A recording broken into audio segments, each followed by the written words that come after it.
Hello, everyone, and welcome to the Tastemakers podcast. I'm your host, Taran Armstrong, and I'm here with my co-host, Grace Leeder. How you doing, Grace? I'm doing well. Once again, we're sort of in the middle of a lot of TV happening, but I've been like appetite. I've been like I did like a tasting menu this week. I feel like, Taran. I watched a little bit of everything. I feel like is what I was up to this past week. I tried to do the same because this is, of course, the podcast where A, we know scripted TV, and B, we try to taste as much of it as we can, get a taste of as much of it as we can so that we can relay it to you and let you know what's perhaps worth watching, what you might enjoy, and also like just what's going on in the world of television and film.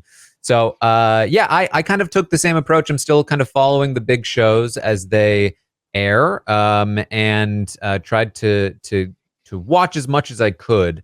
And get caught up with some other things. So let's get into it. Let's do it. Obviously, still biggest show on the block right now. House of the Dragon aired on Sunday, and what a big episode it was. We already did coverage for it. I think the response has been very positive from what I've seen so far. I've even heard like this is like primetime Game of Thrones. Like this is like best of Game of Thrones kind of stuff. So very exciting. Yeah, I heard it last week. A lot of people be like, "Oh, I think that maybe was the best episode so far." And we talked at the end of the episode, and you were like, "Actually, I liked these like 6 episodes." You're like, "There's some episodes I liked. Here are 6 of them that I liked from season 1." But last night was my favorite episode of the series so far. I definitely feel like it. I would agree with that. It feels the most Game of Thronesy of any episode we've gotten so far. Just season 1 is sort of this unique enigma. If you have been sort of like on the fence about whether you were going to give House of the Dragon a try, I definitely think last night proves that like it might be worth it to go and whether you've started or whether you were like trying, waiting for season 2. I thought last night's episode was excellent. It had a mix of everything I want from a Game of Thrones universe show, which is it had big action, obviously, but the character work within that was really fun in this sort of like fantasy weird setting with dragons. So I loved it. Yeah, I think in regard to like my enjoyment of it, this to me felt like a hard home, kind of like a big action set piece kind of episode. Those just aren't like, I prefer like the smaller moments, and I think that's why there were a bunch of season 1 episodes that I maybe enjoyed a little more. But like I still do really appreciate these big moments, and I know that they are very popular. So I do agree that I think I think that House of the Dragon. Good show. Check it out. Little known, but Producer Josh Wigler is as the man of the people is asking. I heard there were dragons this week. True or not true? Definitely, dragons. Definitely true. Yeah. I would specifically say to that point. Actually, I think we touched on it on Sunday, but like dragons, in a way, I don't think I've ever actually seen before in media, and I think that it's like, I think House of the Dragon is doing dragons better than anybody's ever done dragons, and I think it's actually really cool. Better than How to Train Your Dragon? They didn't even. That's fair. That's fair. I mean, How to Train Your Dragon may be pretty good, but good dragon stuff out there. Yeah. Yeah. So not much else I think going on in the House of the Dragon world. We did Max being sly with the ratings. I think I haven't seen any more ratings news, and that feels interesting. As we said last week, really, yeah. Tell us what's happening. Yeah, but that's fine. There was another episode of The Boys that has been making some waves. Yeah, I want to erase it off from my memory. I think. I don't know if I want to keep watching this show. I don't say that because it's a bad show. I say it because this show is wild, Taran. Yeah, Josh and I spoke about The Boys. Initially he was mentioning that there was like a particular moment that was like really standing out to him, and I feel like the latest episode of The Boys is very much like that moment, but for much longer was kind of the deal. What they were going for there. I don't know if there's much more to say about it beyond just like they really took it in quite a significant direction. Huey, I'm so sorry, buddy. Yeah, it's very Basically, an extended sex dungeon scene. Yeah. Yeah. That haven't. Yeah. Yeah. Yeah. I will say, I think not that this hasn't been set up before, but I do like what they are seemingly setting up. I hope not just for this season, for what I presume to be the end of the show. I feel like the stakes of what they are setting up, they very easily by the end of the season could do the same thing they pretty much do every season, which is like basically nobody on the show leaves the show except for one character. I feel like one major character. If this is the through line to the end of the show, I do like what they. I mean, this has kind of been like what the Butcher's been trying to do the whole time, but not spoiling it. But I feel like there's some there that I thought has some potential, Taran, for what we feel like a show that maybe was wheel spinny and now has announced that the show is coming to an end and at the end of next season. It feels like there are perhaps wheels in motion now to actually go in a direction as opposed to just spinning in place, which is nice to see. We talked last week about the Acolyte and how it really had like a standout episode. So I was curious to see if it would be able to carry that momentum. And no, it didn't, from my perspective. I mean, I want to so badly disagree. I want to really love this show. I want the show to be my favorite. I really love Star Wars as like a new Star Wars person, and I feel like I so badly want to love this thing. Manny Jacinto is so good in this show. Yeah, I definitely would agree that it's like not as exciting, but what was last week's episode? Episode 6 of an 8-episode season. So maybe this just, you can't be at the top of the roller coaster. I guess the whole point is that you do go down on the roller coaster, but now we're at the bottom again, and maybe we just need to go back up for one more last. What I would say is if it's a roller coaster, I think it starts at the bottom and stays at the bottom for a while. And then you don't have to be that tall to ride the ride because it doesn't go very fast or high, is what you're saying. Yeah, but then all of a sudden it had a big peak, and it was like, whoa, okay, I see this. And I do think that the bottom floor has risen. I think that I'm actually, as opposed to like the first 5 episodes, or 4 episodes maybe, where it was really just like, I don't really know if I care to watch this at all. There's not much point to it. Having that good episode gives it some momentum. There is some good acting in it that I'm excited to watch more of.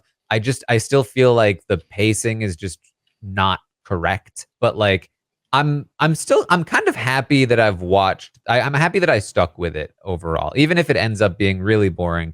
Like I do think that there's a cool kind of conversation around the show, and that one episode was really like. And again, I don't want to overhype it, but like, it was just cool to see that kind of Star Wars back for me. Even though I don't think it's gonna like pick up significantly necessarily, but like it's fine. I do think this is a show too that might suffer from the idea that like whether or not it gets renewed. No season 2 news, right? And then whether or not this was always just planned as a one season venture or not. What I heard was, and this could be wrong, but what I heard was that there was basically that like parts of that episode that was very good were actually meant for like season 2, but because the acting was so good, they were like, we need to get this in earlier because we want this character to be more present in the first season, which I think makes a lot of sense, and also might make sense why the pacing is a little off because they maybe did some reshuffling. But some of the stuff that happens in episode 5 that does, I feel like, track for me that stuff feels like it happens sooner than you might expect, which is part of why it's good, I think, because it happens sooner than you expect it to. I agree. Again, there's this like theory about like when you're writing and planning out a book that like basically once you've mapped out your book, basically like just like start like a quarter or a third of the way through the book, and you'll find yourself that you have a much more interesting book. Yeah, Josh is confirming that they said there's stuff they can do in a second season, but mostly this is a self-contained story with no real plan to go beyond that. It was annoying that with like on the roller coaster when people were like saying like women are on the roller coaster. Don't get on it, don't ride it, it's so bad. Yeah. Oh man, it's just like, oh, man, I was watching that episode and just like there's something about anytime they cut to like the Jedi, that just like it feels like they just grabbed these people from like an office and put robes on them, and like I don't know, there's just it's just too, I've said this before, it looks too plastic to me so often. And I don't know why, I don't know what the issue is. I think I know that she had a ton of creative freedom with this show. Supposedly, like I feel like this is sort of what feels like it's happening with Marvel. And there's some interesting Marvel stuff we'll talk about today. A big trailer drop, but I feel like there's a similar idea that these shows that live within a franchise get so like I'm watching the show and I'm like, oh, I want to see more about that. And then it's like, no, we can't do that because like this is the story we're telling, and you're actually not allowed to talk about any of that stuff over there. And like you can't hint at the person that person is scheduled for the show over here. And like the way it's all just sort of like, and this is what happened with the movies. I think like the last movies too, that like it's none of it is it's all within the same world. They're on the sandbox, but like some people have more control than others, and I feel like it just feels like a bit of a jumbled mess a lot of the times, in a way that this, again, the reason I wanted to like this show is that like early on I feel like there was so many things that got fun that was like that would be so fun to explore, and the show was like, I actually don't care about any of that. And then they kind of reeled me back in with the surprise in episode 5, and I'm like, okay, but I'm still waiting for like one more thing, and I'm hoping it happens, but I'm very much feeling like probably won't. So Yeah, we'll see. We will see. Well, any other shows we need to catch up on before we I'm still watching Presumed Innocent. I don't think this is quite as good as I think it would. Think people thought it would be. Is again very much like if you just had told us this so much sooner. And there's also the thing that's happening now of every episode is like, but it could be this guy. It's like, but also we couldn't have known that because now it's only now that we get information that we should have known at the beginning of, like, if you were actually doing a legal case. It's fine. Jake Gyllenhaal's great in the show. He is. I can't remember if I've said this already, but like the thing about Presumed Innocent for me is that they really, really, really heavily rely on this one great trick for storytelling, which is that as long as they make the enemy guy way more hateable than the main character guy, who's also really hateable, like you're, because like every time I'm like, all right, Jake, I'm sorry, I'm not on board anymore, they cut to what's his name, Skarsgård, and I'm like, okay, fine, you suck even more. I guess I'm still rooting for Jake. Fine. Yeah, that's my experience with Presumed Innocent. Ruth Nega's been good in it too. Yeah, Ruth Nega, Skarsgård, and it's very well acted. But it's a little like we got to go through the motions of the. We finally got to like the court thing, which hopefully will be the most interesting part of the show. I love a good court scene. So. All right. Well, let me tell you, I started watching this week's House of the Dragon, and to start the episode, there was a trailer for a show, and I was like, "Oh, what's this?" It's got Jon Snow in it, and by the end of it, it was like, "Oh, it's Industry season 3." And honestly, I hadn't ever really heard of this show until one Josh Wigler brought it up to us. And so I figured let's pull up Josh. That's so me. he can Hi, tell us I'm about Josh. this HBO show Industry, which is apparently on its 3rd season. Yeah. And it's got a bunch of actors in it that I know. I think, Judd, the big news is that it's basically going to get the post House of the Dragon Sunday night slot. I think that's the big news of Industry, right? Well, I saw this as well, that it was, being hyped up after the episode of House of the Dragon. It's like, okay, some people might be like, what is that? And like, especially like, wait, did Jon Snow travel to the future? Is he here now? Why is he talking about computers? Yeah. Why is Kit Harington not holding a sword? This is so weird. So I did feel like maybe some context would be helpful, but also because like, one of the few remaining, sort of prime spots in like the dramatic TV space is that Sunday night marquee HBO slot.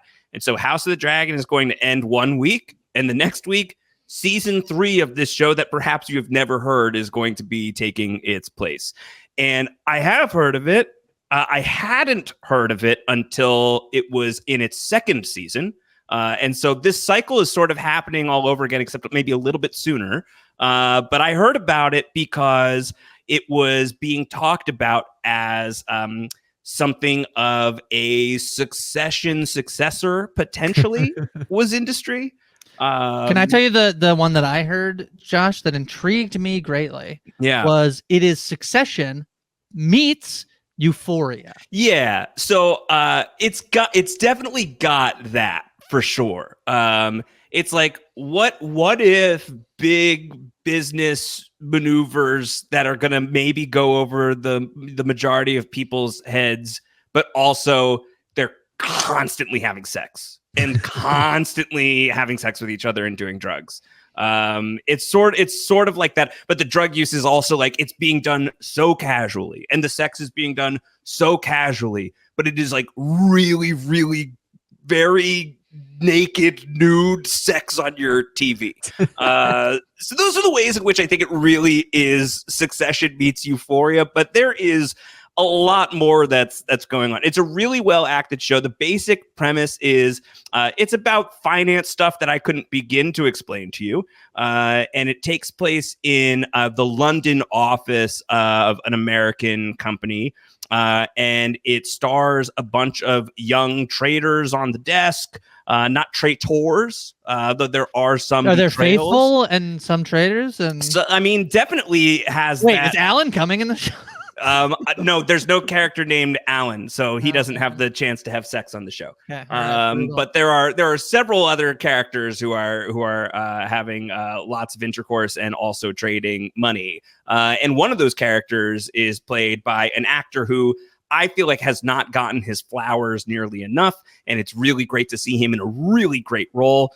This is Ken Lung, who is perhaps most famous in my life anyway, as Miles from Lost. And he is playing the show's closest comp to, it's really not even slightly one for one, but he's like the heavy of the show. If there's like someone who fills that Brian Cox void, it's him, where he is the heavy, and he's terrific as this character named Eric. There's a lot of like internal politics at the company. There's a lot of internal dysfunction between the relationships between the people at the company. It can be very fun. It can be very funny. It can be very dramatic as well. And I think it is worth a look for anyone who hasn't checked it out. If like you're cool with, I have to just say again, gratuitous, like a shocking.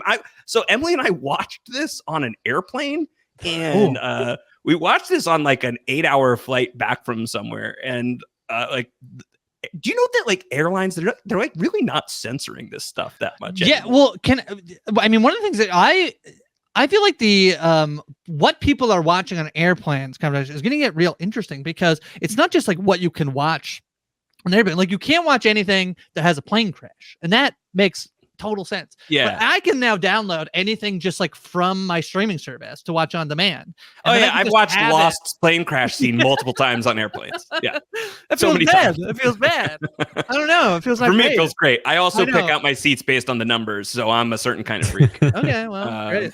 But we I were was gonna watching say, it, and like there were just like people pounding on like the back of like the seat in front of me, because I was looking at the screen, and there's people behind me that are like clearly have to be like, what are you guys doing up there? Wait, what the pounding was happening in the seat in front of It you? was happening in the show. There may have been pounding elsewhere on the plane, but Oh, not visible to me. All right. So if you're cool with pounding on HBO, which I think if you watch a lot of HBO shows, you probably are, I think it's worth a look. So each season is 8 episodes. I think we are 4 weeks out or so from the show coming back. So if you got into it and you got into a rhythm of like 4 a week, you'd be caught up in time. And I think that this is like Taran, I think this is like a TV critics type of show, where I think like a lot of people like in TV journalism are really into industry.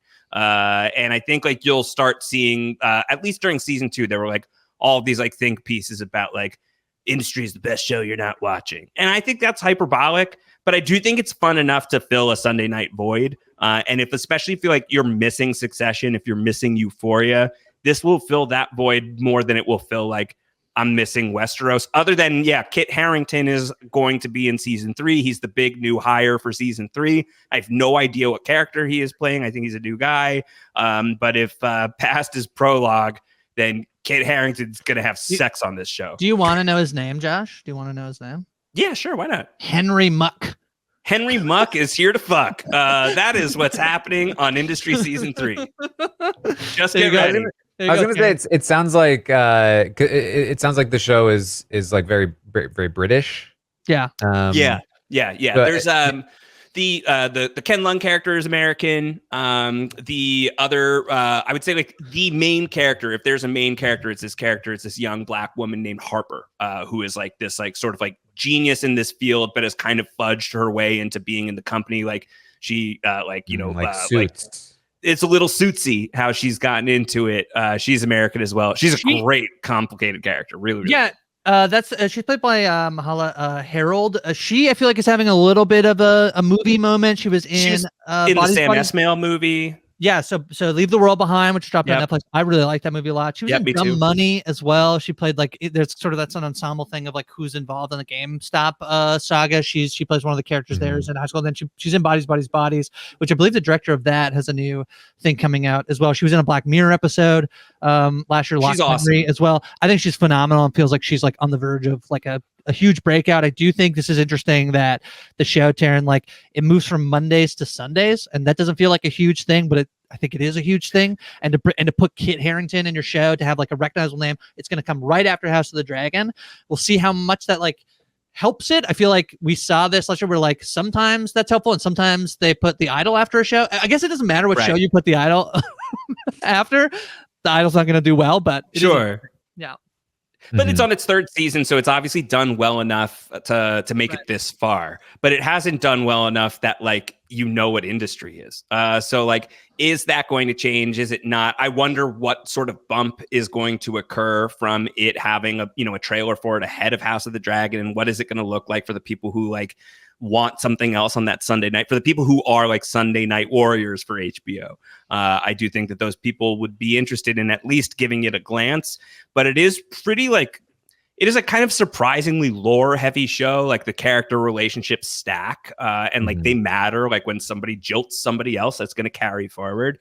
So I would say if like you're interested in it, now's a good time to start watching it. So I felt like this is a good opportunity a month out to like put it on people's radar. You might not like it. You might find out that you love it, and you'll be glad that you have a new Sunday night show on HBO after Hot D. Yeah. This show also has Hot D. Hot D. I knowing that you were going to come on, I watched an episode and just to see, and you give me a little insight when you came on to recommend it. I would say I thought it was very strong. I typically rate premieres on a little bit of like a curve. It's like you got a lot to do in a new show to set it up. I thought it did like it tremendously well, and it throws a lot and like moves plot forward like tremendously. That thing of being like, where do you start a show, and where what could you cut out? Like this show like starts pretty quick, I think, which I think that's sort of the feel of sort of the business they're in of like training. Like you got to just go and you move and you start. I feel like it definitely has that energy. I'm excited to watch more. I will be catching up before season 3 comes out, so I'm excited. It's very fast paced. The soundtrack's really good. The score is really good. It's sort of like I don't know who is the composer, but the closest vibe to the score is almost like Mr. Robot, like like very like sort of like very techie, but like just like sort of like gets you into a mood, into a real specific industry headspace. It's good. Is it transcendent? I don't think so. Is it really watchable? I think it's really watchable. Just awkward to watch on airplanes. It looks like this is a Nathan McKay. I think he did like Reality, that like Sydney Sweeney movie. Did a show called Sexy Beast, which is not the reality show Sexy Beast. So yeah, that's the composer. All right. Well, I think I'll check out Industry. We'll report back what we think. If we think that we should be watching it. I have one other thing. While watching the first episode, and that the director comes up. Josh, do you remember who directs the first episode? It's very much in the HBO universe. It's like, Lena Dunham directed the first episode. Oh, that's right. Lena Dunham directed the first episode. Yeah, that tracks. And right? like, yeah, I think like, for my sins, I really loved Girls. I thought that show I love Girls too. was a really an enjoyable show for me. It is very awkward and really discomforting through a lot of it. And I think there's a whole thing about Lena Dunham that's worth digging into. But I think she's very talented, certainly behind the scenes. So that makes a lot of sense to me that she is behind it. It has big girls energy in certain regards. Yeah, I feel like I was like, oh yeah, okay, yeah, I guess like tracks. the dash of like girls turn into the could be a disqualifier for some people, but really in the same way that Adam McKay comes in and sets the visual tone for Succession, I think that is probably the biggest contribution from Lena Dunham for this. Anyway, check it out. Report back. Would love to hear what your thoughts are. I'm going to go back to my hidey hole now. By the way, there is one other thing I wanted to say. While you were talking about this week's House of the Dragon being so good, it's so the IMDb scores for this episode are like huge to the point that it is tied for 5th of best shows set in Westeros, best episodes set in Westeros. So according to IMDb, Battle of the Bastards and the Winds of Winter, a 9.9 out of 10, as well as The Reigns of Castamere, 9.9 out of 10. Hardhome, the aforementioned, 9.8 out of 10. And then tied for 5th with 9.7 are Blackwater from Game of Thrones, The Lion and the Rose, The Mountain and the Viper, The Laws of Gods and Men, The Door, The Spoils of War, as well as this week's episode of House of the Dragon, The Red Dragon and the Gold. So beats every other episode of Game of Thrones according to IMDb user ratings and is cleanly the highest rated episode of Hot D. But I thought wow, tied for 5th of all of the Westeros episodes is pretty amazing. That tracks for me in terms of, I think, the response I've seen. I think that's very much what people are saying, that, it is up there with the best of Game of Thrones. I wanted to look whether or not that was like how much that was skewed in terms of like, like number wise, people who have rated it. It's actually not that. It is. It's like 20,000, but it's like 20,000 people have rated it. And like first episodes of season of Game of Thrones have like 30 to 40,000 people. So it's not like that's still 20,000 people rating it that high. It's a lot. So I feel like that's strong. Well, I do want to briefly mention, speaking of Succession-like shows, I checked out Douglas is Cancelled. Okay. British show by Stephen Moffat, who was in charge of Doctor Who for a while. He did Sherlock, and I loved Coupling back in the day. And so I was a TV show or the idea of it. I mean, if I watch Industry, we'll find out. But, I feel like he's kind of gone off the rails, and I think you see that if you watch all of Sherlock. But to me, Douglas is Cancelled is really like the Stephen Moffat's take on Succession in terms of like the visual style that he's going for, and like the score feels very similar to me as well. It's basically a show about like a news anchor potentially being canceled for telling a misogynist joke. And it's got like all of the Stephen Moffat like regulars in it. We got Hugh Bonneville, we got Karen Gillan, Nick Mohammed is in this, right? I think so. That's Alex Kingston. So Wilkinson, I'm a big fan of. He's like was on Taskmaster, made the rounds on some the panel shows over there. It's a fun little cast he's pulled together. Yeah. So I thought the first episode was actually really fun. Again, it's like Stephen Moffat, who, his subtlety is not exactly what he's known for. So like him approaching a topic like cancel culture is treacherous at best, I would say. But I did think the first episode was a good time. I thought the second episode was a little bit like, okay, maybe I'm not in, but I thought it was interesting to me to see that like there clearly are people trying to recreate that Succession vibe. I would not say this succeeds at it, but if you like Stephen Moffat, maybe check it out.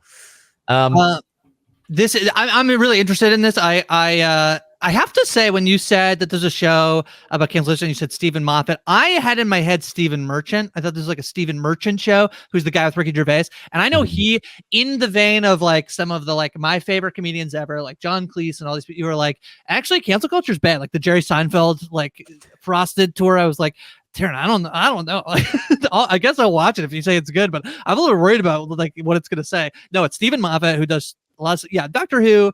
Or Doctor Who. I mean Sherlock. I think take it or leave it. Some of the episodes.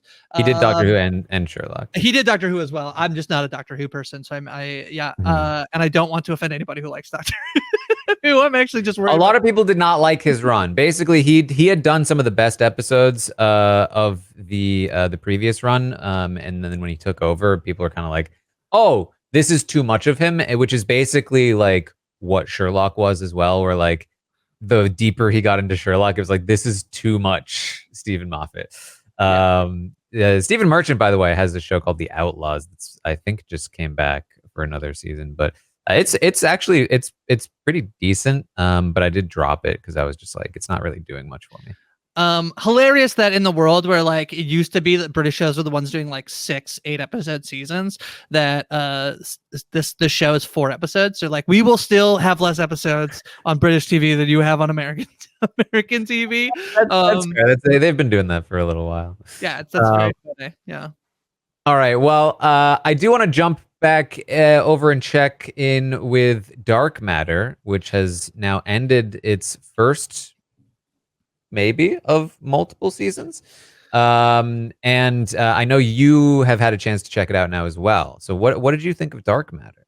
I liked it a lot. I liked I'm a big Joel Edgerton fan. I think that he is always like just like pretty good in the show, if not the best. I like Jennifer Connelly. I really like Jimmy Simpson. So I was excited as I was like watching the first few episodes. And then the idea of it, which is, you know, a multiversal story that I thought sort of set up its own rules. And I thought the unfolding of everything that's happening was really strong. I think it's really fun. I think it's like, you know, it did come out weekly. I watched it pretty much in a full binge. Like I think I watched like probably like in 3 sittings, probably. It's 9 episodes, I believe, kind of a weird number, but I thought it worked. Josh in the chat says no one has ever had less fun playing 2 characters than Joel Edgerton. Just to add to that, like he has like no difference in inflection for playing the 2 characters, which I understand is like part of the point, but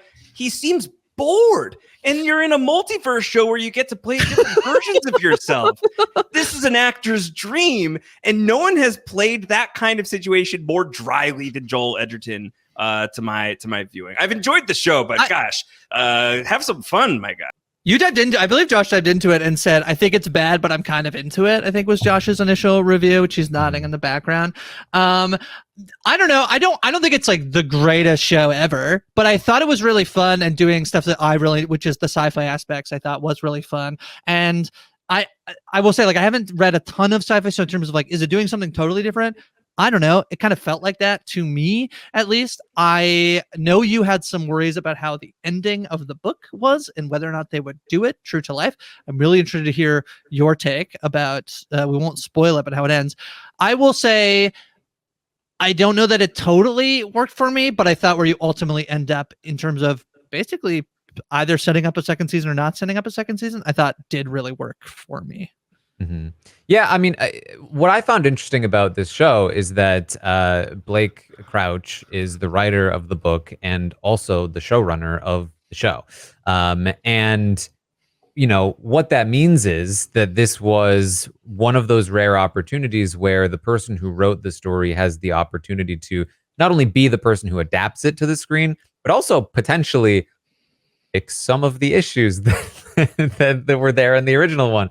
And so I think pretty generally the back sort of ending portion of the book is considered to be probably the weaker part of it. And I think the same is true of the show to a degree. But I do think he basically, he did make some slight changes to the ending. One was, there was at least a little bit more of an acknowledgement of I would say like some of the experiences that the Daniela, the wife character, had gone through that I felt like were a bit sort of brushed over more so in the book. And I don't know that it's completely solved in the show, but it's like this is a more valid attempt at sort of addressing that. And then also some tweaks to like exactly how the end sequence worked, including kind of like him poking fun at himself for his previous not great ending, which I thought was interesting. And this definitely left some room open for potential future seasons. So I would say like the ending was still the weaker part of the show to me, the story to me, but it is, I think, stronger than the book had. So definitely, I think worth checking out still if you're just like, if you liked Sliders as a kid, like I did, you definitely want to watch this. But if you're just like, I like fun, kind of dumb, mostly dumb, but still fun, sci-fi shows, it's definitely up your alley. So there's no book past the first Yes. Dark Matter book, right? There is, or there isn't? No, there's no future book, but I think the show is like, it sets up to be like, we could do more of like, I think it's a very clean ending, but also in the same way of like, yeah, we could just do more of this. And that to me would be interesting too, of like going past. It's so interesting. Normally, like, this is my big now new theory about Benioff and Weiss is that like, if they are not adapting from a book, they are not good showrunners. And some people would say, even when they have stuff that they are adapting, they're bad. Yeah, there are infinite possibilities now. As Josh in the chat says, I think that it's kind of fun to think about like, okay, there's no more book material, but then the person who's running the show is the guy who wrote the original novel. What would he do next? Thing.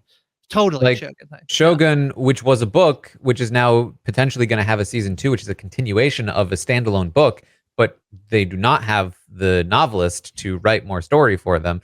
Whereas this is based on a standalone book, but the novelist is the one doing the show. So clearly, if he feels like there's more that he can write, then I do think that's interesting. And given the fact that I do think he improved upon his previous story, I think that speaks well to like where he might go in the future with more story. But so I was looking today I was looking at books that are going to be adapted, and there was a list of like things that came out this year, and then I was like, oh yeah, Dark Matter was a book, and I was potentially interested in grabbing the book. I think like the reverse of most people, that I actually quite like watching a show and then reading the book. And I know that's so backwards, but just the way my brain works, it's like now I'm going to see Joel Edgerton, the most boring time traveler, according to Josh Wigler, as my version of this character in the book that I will probably read. Do you find the book to be like how is it written? I feel like sometimes with sci-fi it can go either way, where it's like, okay, I'm in with you, or they're like, I love science and I'm just gonna write about the sciencey stuff. There's a book that's coming out. It's based on the same guy who did The Martian.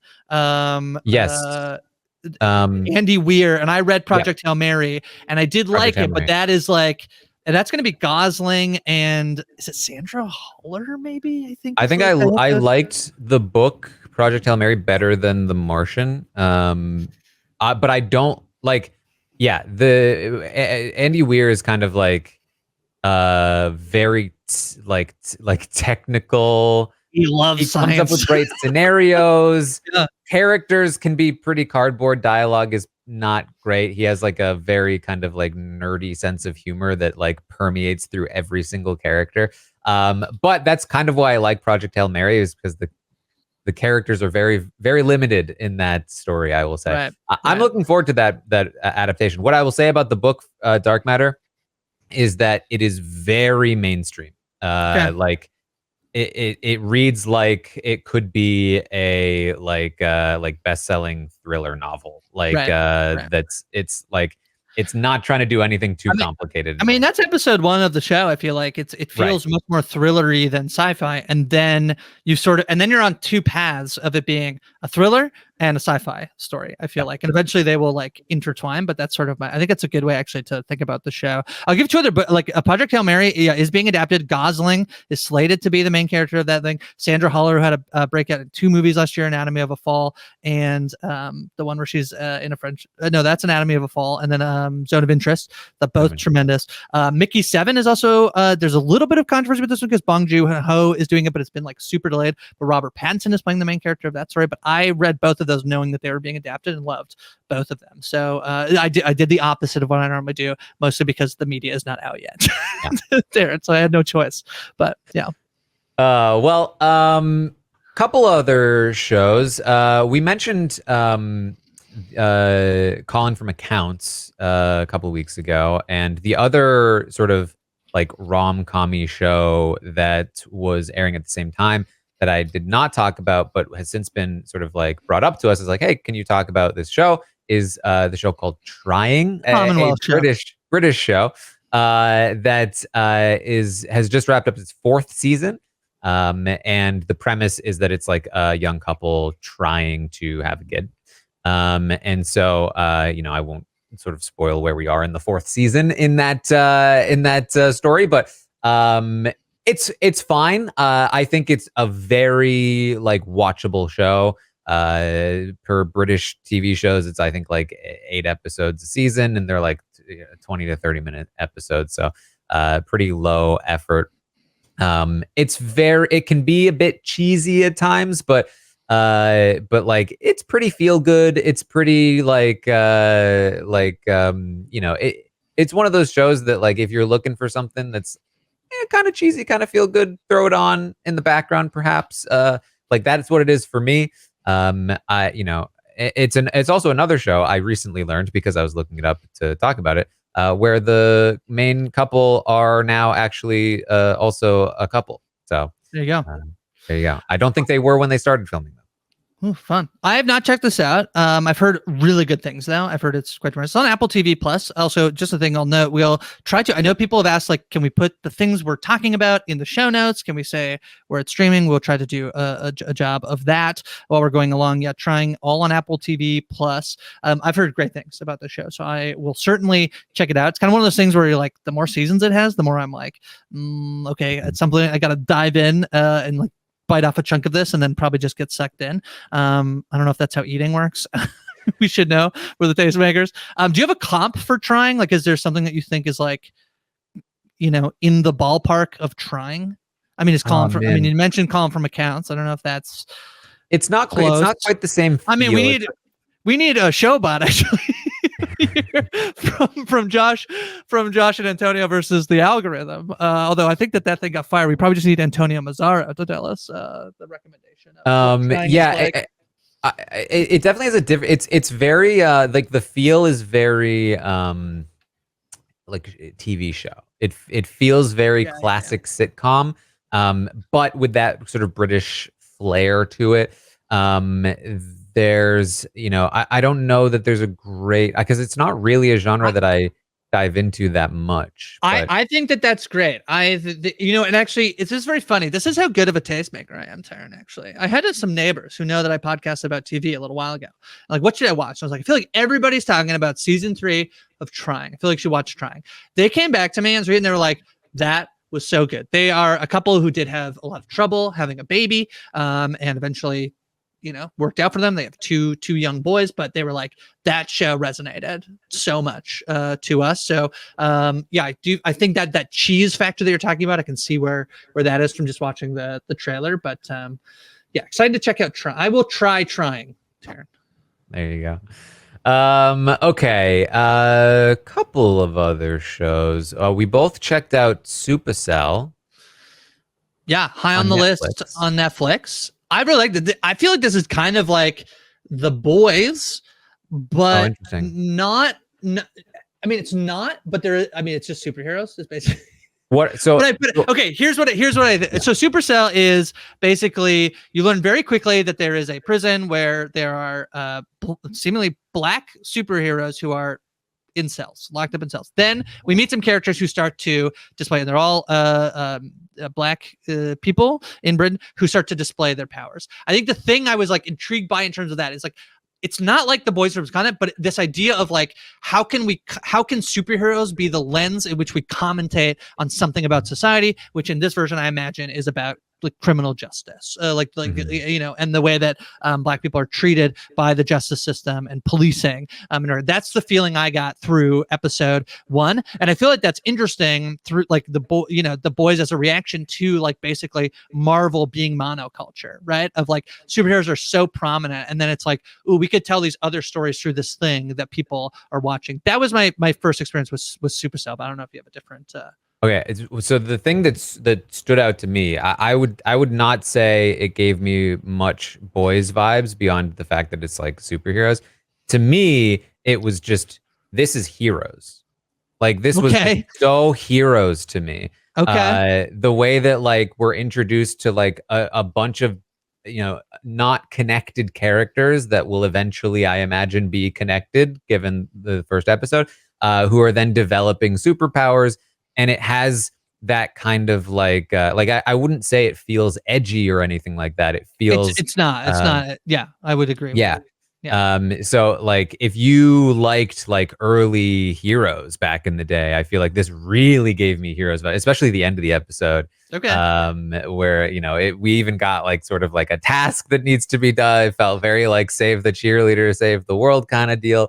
So that's it, I think more so than any other kind of superhero thing, it gave me that heroes vibe for me. I think the boys come for me is that there's such a thing about like, okay, like the pitch I give on the boys is like, okay, imagine superheroes exist, but like in our capitalist systems and structures, and imagine how much that would be manipulated. In this, like the opening scene of the show is like, yeah, they are locking up Black people with powers, and I feel like that's where Supacell, where we're gonna go. Certainly, in terms of, I imagine there's more sort of like social commentary than Heroes had for us back in that the day. and that's the thing I'm going for. It's not, I don't think like tonally in terms of like exactly what I've like, I want to remove so much, like as Josh said about like removing scenes from the boys out of my head. I don't need to do that with Supercell, but this idea of like a show right now that has deep social commentary through the lens of what if superheroes were real, and what if it was these, in this scenario it's like Black people have powers, what does society say about that?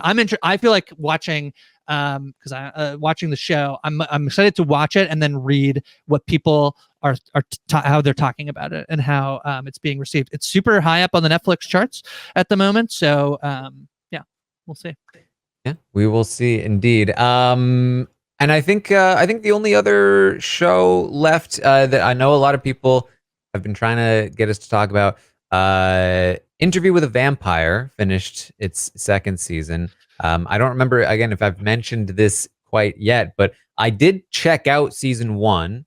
I didn't think it was a bad show, but I do tend to drop shows pretty regularly if I feel like, really, like I'd only like, oh, this is a fine show. It's maybe not like my exact thing. And so, if I don't have a reason to watch it, I think I'll just move on to the millions of other shows I have to watch.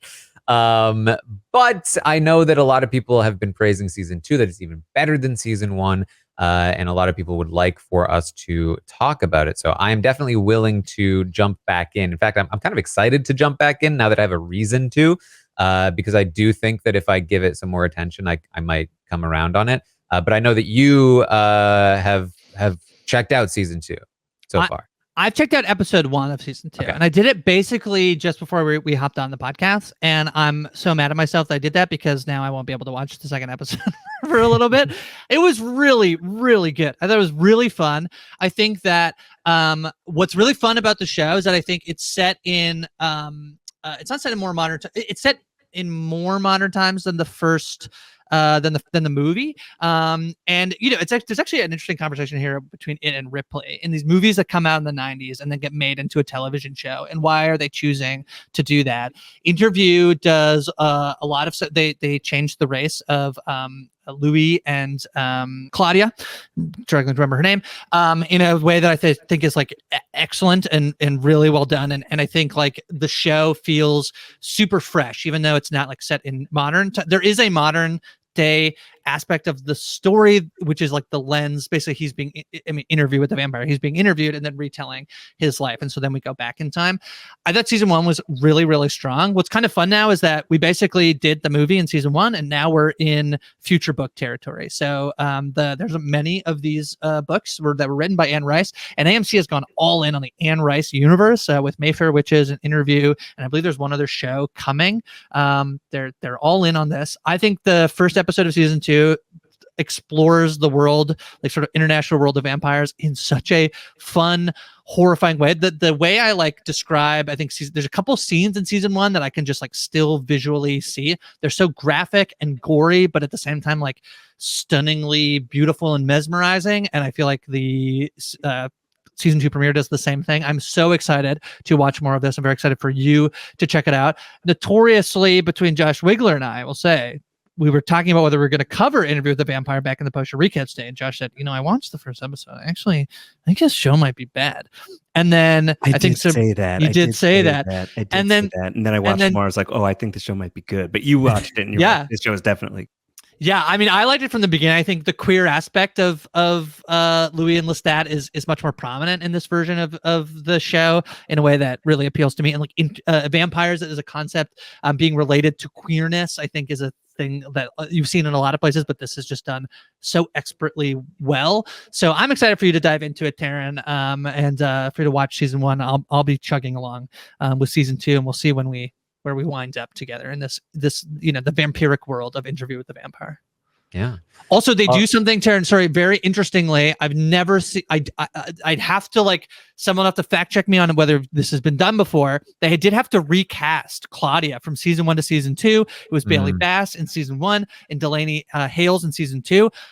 I didn't know this had happened. I turn on Interview with the Vampire season 2, and the first thing that happens is it says the role of Claudia will now be played by Delaney Hales. And I was like, I've never seen that before, of like basically being like, this is a television show, like calling attention to it. It was, I thought, so brilliant. I think most shows would just be like, hope you don't realize it's a different person. And like in the world of like years between seasons, that even seems even more like true to what happened. But it was almost like a play, right? It's like, like when you go to a play and it's like, the understudies here today. I thought it was so genius to just for the to show a little bit of respect to the viewer, to be like, it does hey, fit the vibe, I think. It's a very I think in that way, it does have this artsy feel that I feel like was in line. I've just never really, I feel like, seen it for it to be literally a title card, to be like the role of Claudia will now be played by Delaney Hales. I thought was really interesting, and kudos to Interview with the Vampire.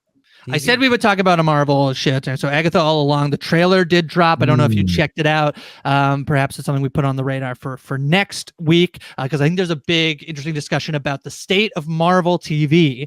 I thought the trailer was really interesting. I think people should go check it out. Just dropped today as we're recording, so give people some time perhaps. But I think for me, I feel like I feel myself being pulled back into Marvel television. I have actually skipped a lot of the last few Marvel entities. I think when She-Hulk was happening, I was like, I'm going to see if people say this is worth it. I know that there are like mixed reactions. I think there's like a lot of properties, there's some unfair hating on it. And then there's like some people who are like, no, I don't dislike it for those sexist reasons. I actually dislike it for these other reasons. So I feel like that's happening with that show. And I just never really picked Marvel back up. So, but Agatha All Along, I watched a trailer and was like, I think they got me. It's probably mostly because Aubrey Plaza is in the show, but we shall see. WandaVision is honestly the only the only show I think that I really, I guess I followed Loki all the way through.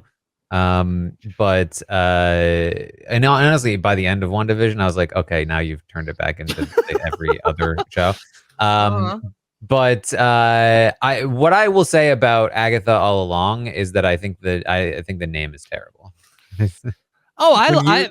Because Grace put in our chat like, oh, we should talk about Agatha All Along, and I was like, oh, that must be some art house film.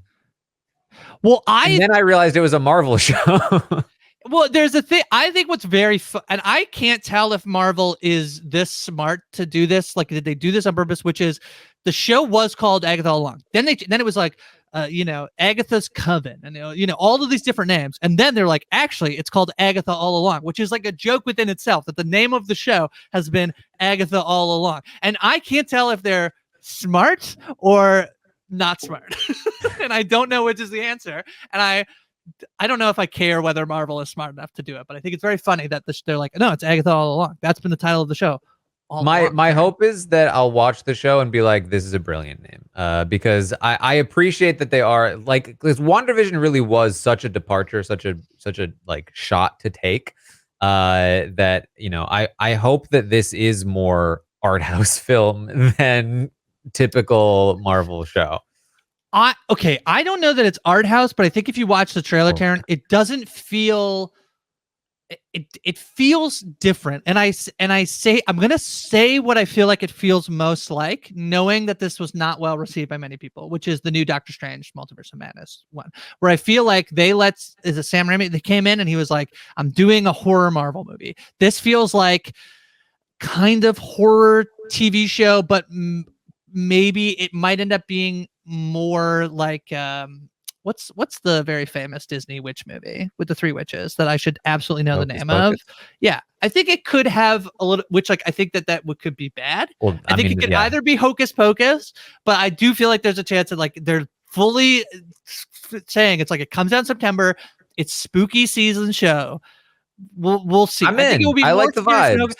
That's what I'm saying. I don't think it's like art house, but I think it has this like I think there's some genuinely like terrifying stuff in terms of like stuff that rather than the typical maybe Marvel fare. So I'm happy. Listen, yeah, like in when I say art house, what I mean is just like anything different. Like I'm happy for it to be. Sure. I'm happy for it to be corny, spooky, like Hocus Pocus. I'm pretty sure it is. I'm happy for it to be like anything that is just like actually going for something and not just like, because that's my issue is that like I talked about the Star Wars shows feeling plastic. Some of the Marvel shows also feel plastic to me. Just everything about the presentation feels just so bland and the pacing is just off. I really liked the first few episodes of WandaVision where it was like this big mystery, this very strange approach to something. I was really into it. And I was really disappointed when that stopped. And so like really anything where they're actually like pushing in any direction, I think I'd be fine with. So, yeah, we'll see. Can I do one last thing, Taran, which is that last week we covered sort of the reaction to the bear. I am way higher on it and continue to be like, none of you fools understand how good the bear actually is. You are going to move forward with the bear, and I know the answer to this question, but I would like to say, and I'm just because I'm so intrigued by you are at a snail's pace moving forward, but you are trudging along with the bear. I'm still making. So I watched a bunch of TV. I'm still trying to finish the 8 show as well. So like that's where I'm almost done with the 8 show. But yeah, I'm a couple episodes further with the bear so far. To me, that's interesting because I think that it's a show that I think for me more than any show like feels like it's kind of made for a binge, and Josh and Antonio do a tremendous job like breaking down in their preview and then the first episode on it with Emily Fox. But like I do feel like it's a show that I watched both times, just like fully, actually all 3 times, like in a binge. I didn't watch season 1, season 2 when they came out, so it's so interesting to me that you, and yes, granted we are watching so much TV, so like I find it interesting that you like, I feel like it's a show that a lot of people like sit down with and like can't help but get to the next episode. So I think but that's not how you're feeling. I don't think I've ever had a moment in my life where I've gone, I want to watch the bear. It's always been like, I guess I should watch the bear now. And it's not like fascinating. It's not like I dislike it, but it definitely is not like grabbing me and making me want to watch more. And I feel like the normal reaction that might be like, the show is so intentionally anxiety inducing. I was trying to tell my mom to watch it. And I kept saying, I was saying multiple times, like, please forgive me if you watch this and you feel anxiety. But like, that is kind of the intention of the show. That's like the one that they're most trying to pull out of you as an emotion is anxiety. And so I think it's fair to be like, I actually can't watch more than like 1 or 2 episodes at a time. Yeah. But I don't think that's your experience either, right? I would say like Baby Reindeer made me feel super anxious, but like in a way where I was like, I need to see what happens next. Whereas the bear is just like I'm gonna like sort of sit through it, and maybe it'll be really good because there are occasionally some really good moments, but maybe it'll also just be kind of like weirdly chill but also stressful. I feel like that's the bear vibe. I just watched the episode, not to spoil it, I just watched the episode where like one of the characters is like just kind of like going to various restaurants through the city, and it was like such a chill vibe. But then also made me stressed by the end of it, and I was like, "What are you doing to me, bear?" We'll see. There's I'm very intrigued. The movies are coming out. Long Legs. This like highly. Have you heard of Long Legs? Highly anticipated horror movie that's supposed to be like the most unsettling thing you've ever seen. So that comes out this week. Twisters next week. I'm very excited for the next Nicolas Cage. Well. It is Nicolas Cage. Yeah. So I'm very excited. I'm gonna go check out Maxine and Kinds of Kindness probably this week as well. So I feel like we could have a little movie update next week. Long Legs has a 7.9 on IMDb right now as a horror movie. That's a wildly high rating. I agree so heartily. Josh came on and talked about the House of the Dragon ratings. I believe so strongly when you articulated that, like, I don't agree with like that IMDb says like this is like, if it says like it's a 9.9, it's like I don't necessarily think that's going to be a 9.9, but that tells me exactly what I need to know about how I think I will view the movie. So funny. Yeah. I mean, only 500 ratings as of recording this podcast, but still, like, horror movies on IMDb usually cap at like low 7s. This one, it has a lot of horror movie buzz going around. And next week is Twisters. I'm so excited for it. I'm going to rewatch Twister before I go see Twisters. I'm a big Glenn Powell fan. So a couple good weeks for the movies, I think, Taran. So yeah. I just like to give these recs as like to give people a little bit of taste. Like if we show up next week, this is what we might be talking about. I think probably more of all the things that are on it. I don't think anything ends this week. I think it's the week after where sort of like things will probably start to wrap up between The Boys and The Acolyte. I think that's right. So yeah. All right. Well, stay tuned. But that's what we have for you this week. Thank you so much for joining us here on the Tastemakers podcast. Hopefully you enjoyed. Hopefully you found some new things to ruminate on here in the world of television. We will, of course, be back next week to talk through everything we just talked about. There's more updates on where things are going, and maybe we'll have some industry knowledge as well. That's right. So tune in for that. In the meantime, check out all the other stuff we got going on We Know Scripted TV. Check out our House of the Dragon podcasts. We've got a book club coming up for House of the Dragon, book club podcast. We're talking about stuff from the books. Anything else? I think that's it. I think I rambled on as much as I can. Well, as per usual, please feel free to send us suggestions, things you'd like to hear us talk about. Like for instance, I had watched Trying, but I was like, I don't really know if I know. Bring it up, and then somebody suggested it, so it's like, all right, we'll talk about Trying. I think I might have left Interview a little longer if people hadn't been like, you got to talk about an Interview with the Vampire. So, yeah. Because again, like sometimes there's stuff I'm watching that there's so much stuff I'm watching that we're not going to talk about it all unless you let us know what you're interested in hearing about. So, feel free to let us know. Thank you so much for joining us this week, and we will see all of you next time.